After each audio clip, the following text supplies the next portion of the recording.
muito pela equipe, muito pela equipe. E mesmo nos jogos que vocês podem ter visto ele abaixo, por exemplo, né, que foi cobrado na altitude no jogo contra a LDU, é o jogador que mais correu.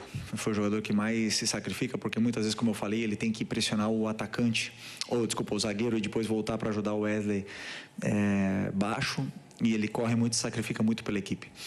E ele nos dá uma possibilidade a ganhar o meio-campo de uma forma puramente qualitativa. Então, aonde ele joga, se ele jogar na meia, jogar de volante, ele é um jogador muito determinante, muito importante para mim. Hoje, com os desfalques que a gente teve, ele acabou jogando nessa posição de volante e não estava já tão acostumado, fazia tempo que ele não jogava aí, desde o Carioca, se eu não me engano, mas é um jogador que eu sei que posso contar com ele em qualquer posição. E com o Nico, como eles treinam juntos, né? Ele, o Everton, Ala, Eric, então eles têm as dinâmicas e eles se sentem bem e performam. Eu estou muito feliz porque hoje o jogo do Gerson, o sacrifício do Gerson foi recompensado e merece ser elogiado. Felipe aqui, boa noite. Natália Brasil, Rádio Roquete Pinto. Ainda falando sobre mudanças, né? O Pedro iniciou o jogo no banco e eu queria ouvir de você, que é o comandante da equipe, o motivo dele ter começado no banco, porque no campo das especulações a gente fala sobre esquema tático, controle de minutagem, que ele pode ter algum problema físico em virtude da grave lesão que ele teve. Então, eu queria saber de você por que dessa escolha de não começar com o Pedro. Bom, o Pedro fez um grande jogo contra o Corinthians, mas, como eu falei para vocês também, para mim existe uma coisa que é a alta médica, que o Pedro está liberado para jogar e ele fez um grande jogo, mas não existe mágica. A alta competitiva, jogar a cada 3 dias, está no nível dos companheiros, isso é outra história. E o Pedro não está no nível dos companheiros fisicamente, ele não está. Eu sou o que mais quero colocar o Pedro. Eu sou o que mais estou desejando o Pedro chegar na sua forma física ideal para jogar com o modelo de jogo que pede, que todos sabem o que eu peço, né? Para jogar dessa forma, a gente precisa de todo mundo 100%. E o Pedro não está 100% fisicamente. Não está, a gente nota. E depende dele cada dia treinar, cada minuto que ele tiver aproveitar, para ele poder estar no nível dos companheiros e poder ter cada vez mais minutos. Então, eu sei que ele é o melhor e assim que ele tiver no mesmo nível físico que todos os outros, com certeza ele vai estar no campo, porque todo mundo sabe da qualidade do Pedro. Então, só agora depende dele poder retomar essa forma física o antes possível e estar disponível para ajudar a equipe. Mas, enquanto isso, continuar trabalhando. Felipe, Raíssa Simplício da Gol Brasil e da revista Placar. Rapidinho, só para pedir para você completar essa questão do Pedro, você enxerga que é possível o Pedro e o Arrascaeta jogarem juntos e o Flamengo pressionar o adversário, como você gosta que a equipe pressione, né? Queria que você explicasse isso. E, rapidinho, só para completar, queria que falasse da situação do Gonzalo Plata, né? Porque ele está com edema ósseo. Ele acabou jogando aquele jogo lá contra o Botafogo da Paraíba. Foi alguma questão de erro de planejamento? Ou ele estava bem e depois piorou? Enfim, ele perde aí os próximos jogos? Bom, a questão, se eles podem jogar junto, obviamente que eles podem jogar junto. Eles jogaram em 2022, fomos campeões juntos, com o Gabi na equipe. Jogaram juntos agora esses jogos. E o que nós temos que ver é como o Arrasca está correndo, como o Arrasca está fisicamente, na melhor forma que eu vi nos últimos 5 ou 6 anos. E o Pedro precisa chegar nessa forma. A hora que o Pedro chegar na forma física ideal, no seu 100%, ele vai nos dar para a equipe o que a equipe precisa. E todo mundo pode fazer. Todo mundo. Só precisamos que ele esteja do mesmo nível físico que os seus companheiros no dia a dia. E, desculpa que... O Plata.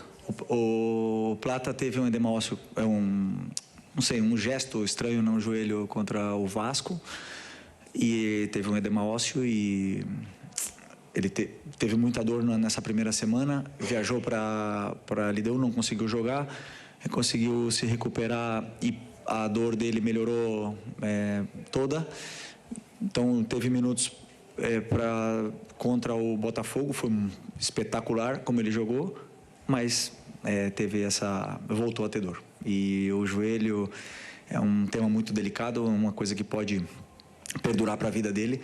E realmente ele está com dor, ele não está conseguindo performar, ele está muito frustrado. É um cara que ama treinar, um cara super alegre, feliz e divertido. E hoje a gente vê quando ele está na maca que ele está triste, né? Então precisamos que ele se recupere o antes possível, porque sabemos do importante que é esse jogador para a gente. Felipe, tudo bem? Boa noite. Gabriel Alfa, canal Paparazzo Rubro-Negro, Revista Placar. Parabéns pela vitória. Obrigado. Felipe, eu queria te perguntar sobre o Rodrigo Caio, né? O Rodrigo Caio, que agora faz parte da comissão permanente do clube. Como que vem sendo esses primeiros dias com ele? Como foi a escolha do Rodrigo Caio para compor a comissão? E, embora, né, ele não faça exatamente a mesma função que o Daniel fazia, né, que era a questão de bolas paradas, tem muita gente nas redes sociais relembrando o gol do Léo Ortiz de hoje com o gol que o Rodrigo Caio fez contra o Grêmio, na Libertadores de 19. Queria saber se essas jogadas aéreas aí tem alguma coisa a ver com a chegada do Rodrigo Caio ou não, ou ele não tem nenhuma relação com isso. Obrigado. Bom, primeiro agradecer o Daniel Alegria, que começou comigo, estava comigo desde o começo, né, no Sub-17, me acompanhou toda essa trajetória, subiu comigo aqui profissional, me ajudou muito, mas eu entendia que precisava uma mudança. Comentei com o Boto sobre essa mudança na comissão e num perfil diferente, de uma pessoa diferente. E como vocês bem imaginam, eu e o Boto conversamos todos os dias, horas e horas e horas sobre tudo. É um cara que ama falar de futebol e está comigo, com os treinadores que ele trabalhou. E eu também gosto de perguntar muitas coisas para ele, sou muito inquieto e ele até liga para outros treinadores para eu perguntar coisas de tática.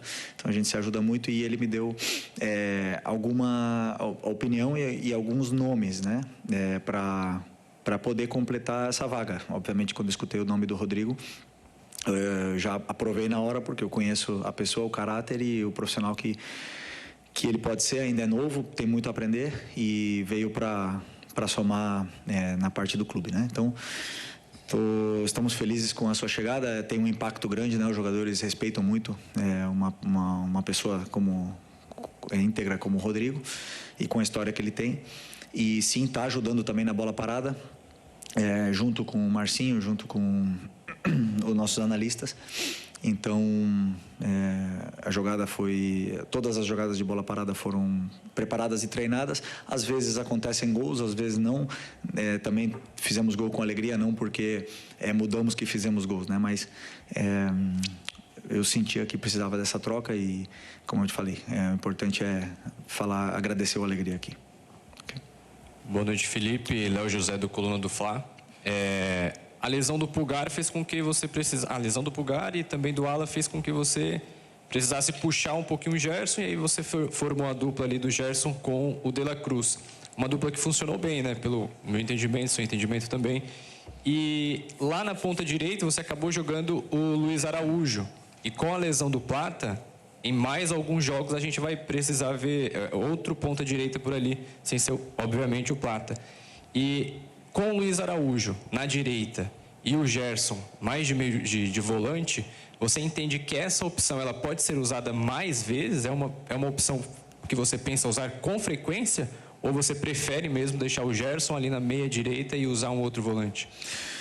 Eu sempre penso em escolher os melhores para poder montar um plano de jogo onde eu possa machucar o adversário.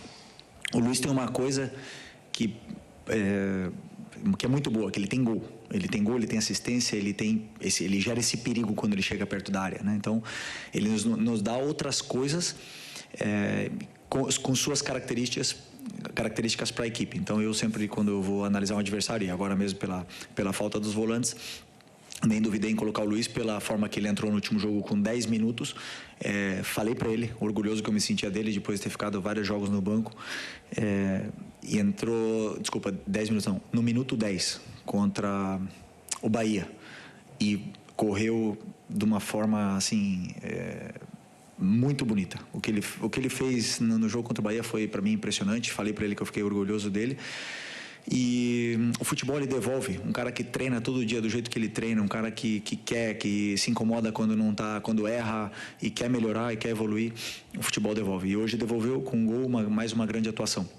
Então o Luiz sempre vai ser uma peça onde eu sei que eu posso começar com ele, sei que eu posso colocar no segundo tempo, e o campo fala, né? Tem jogadores que, como eu falei, batem na porta e vão jogar mais, depois os momentos de cada um vão dizendo se merecem estar no campo ou não. Felipe, aqui, boa noite. Bruno Vilafranca, da Rede Multiflá. Felipe, a meu ver, o Michael não tem deixado de lutar, hora nenhuma, jogo nenhum. Toda a participação dele, não vejo faltar luta ao Michael. Agora, algumas tomadas de decisão eu acho que têm sido equivocadas e a torcida já cobra bastante. O Michael, eu vi que no momento em que ele deixou o campo hoje, você deu um abraço longo no Michael, não sei se falou alguma coisa, eu estava longe, não consegui ver. Como fazer para tornar o Michael, de fato, aquela peça importante que o torcedor tanto pediu, inclusive o retorno na temporada passada, e essa é uma das funções do treinador, recuperar jogadores que não estão dando aquilo que o torcedor entende que pode ser melhor. Obrigado e parabéns. Obrigado. Eu penso sempre em uma frase que define, né? Ninguém é mais importante que a equipe. Todo mundo tem que se sacrificar pela equipe e a equipe vence dessa forma, ou está mais perto de vencer dessa forma. Hoje, o Michael, o Bruno Henrique, o próprio Arrascaeta, o Luiz, jogadores de frente não deixaram em nenhum momento ele deu jogar. Não deixaram. Eles não conseguiram passar do meio campo no primeiro tempo. E é um time que, se você ver, você estudar, eles jogam, como jogaram no segundo tempo aqui, né? Então, é um jogador, o Michael é um jogador que dá tudo o que tem pela equipe. E sempre que eu escutei os torcedores falarem, queremos raça, queremos gente que corre quando não der na bola, vai na vontade, ele tem tudo isso.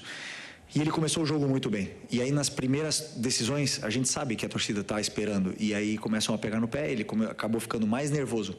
Mas não temos que esquecer o que o lateral direito do LDU sofreu com ele, e tanto é que foi substituído, por causa que o Michael machucou muito aquele lado deles ali. Depois, falta o terço final, falta o último passe, falta essa tomada de decisão, sim. Ele sabe, ele treina, ele é o cara que mais fica fazendo complemento todo dia, e a hora que a bola entrar ou que ele conseguir se soltar um pouco mais nesse aspecto, ele tem, porque em 2021 ele fez 15 gols, se não me engano, 12 gols, ele quase foi artilheiro do Brasileiro aqui, naquele ano. Então, eu tenho que tentar também ajudar ele a recuperar isso aí, que é um jogador que deixa tudo que tem pelo Flamengo.